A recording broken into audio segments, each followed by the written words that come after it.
अंबाला में पहुंचे इनेलो नेता अभय सिंह चौटाला। ताऊ देवीलाल सम्मान दिवस रैली का न्योता और बाढ़ सरकार पर सरकार को आड़े हाथों लिया। इनेलो नेता अभय सिंह चौटाला आज अंबाला पहुंचे और यहां कार्यकर्ताओं से मिले। उन्होंने 25 सितंबर को रोहतक में होने वाली ताऊ देवीलाल के जन्म दिवस पर सम्मान दिवस रैली का न्योता कार्यकर्ताओं को दिया। इस मौके पर उन्होंने अंबाला और यमुनानगर में हाल ही में आई बाढ़ के नुकसान पर भी चर्चा की और बीजेपी सरकार को जिम्मेदार ठहराया। चौटाला ने कहा कि जब पहले से पता था कि बाढ़ आएगी तो प्रशासन ने पहले से इसके इंतजाम क्यों नहीं किए। उन्होंने आरोप लगाया कि अंबाला की कई कॉलोनियां पानी में डूब गईं, लेकिन प्रशासन का कोई ध्यान नहीं रहा। उन्होंने बीजेपी नेताओं पर तंज कसते हुए कहा कि खड़े होकर वीडियो बनवाते हैं लेकिन सेवा में कोई दिलचस्पी नहीं दिखाते। इसके अलावा उन्होंने हरियाणा में बढ़ते अपराध और कानून व्यवस्था की स्थिति पर भी चिंता जताई और प्रदेश सरकार को खरी खोटी सुनाई। उन्होंने कहा कि आज इतने बड़े पैमाने पर कार्यकर्ताओं की मौजूदगी राजनीतिक बदलाव की निशानी है। चौटाला ने कांग्रेस और बीजेपी पर प्रदेश को कमजोर करने का भी आरोप लगाया।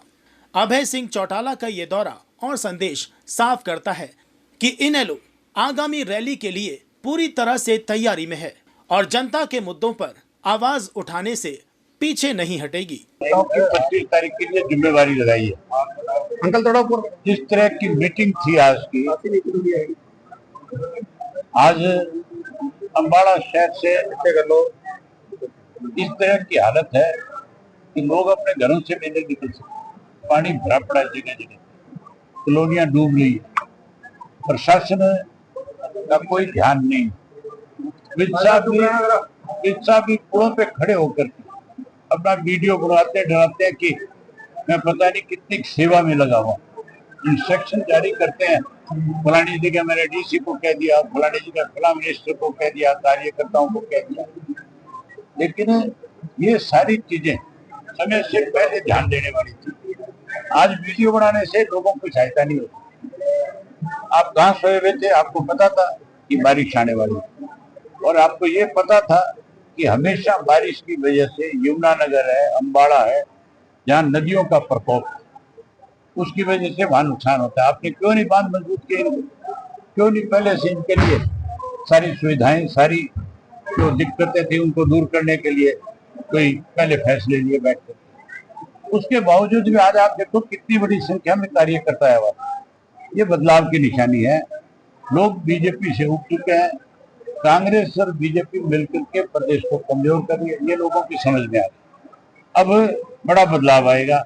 आपको भी 25 का निमंत्रण है, आप भी आओ और देखो 25 को किस तरह से लोग लाखों की संख्या में इकट्ठे होंगे और इकट्ठे होकर के जहाँ चौधरी साहब के प्रति श्रद्धा सुमन अर्पित करेंगे, वहीं ये फैसला दे करके आएंगे, एक फतवा जारी करके आएंगे एक तरह से कि हम जल्दी भाजपा को सत्ता से बाहर करेंगे और कांग्रेस को सत्ता से दूर करेंगे। आप ये देखो, मुख्यमंत्री जहाँ का है वहां का एक गैंगस्टर जो शरेआम गोलियां चलवाता है और शरेआम अपनी जिम्मेवारी ले लेता है।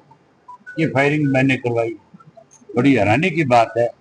इसका मतलब मुख्यमंत्री का कहीं ना कहीं उनको आशीर्वाद है जो इस तरह की भाषा बदमाश बोल रहे हैं। अगर मुख्यमंत्री नहीं संभाल पाता तो इसको छोड़ देना चाहिए। ये भी मुख्यमंत्री के नाम के ऊपर धब्बा नहीं बढ़ना चाहिए।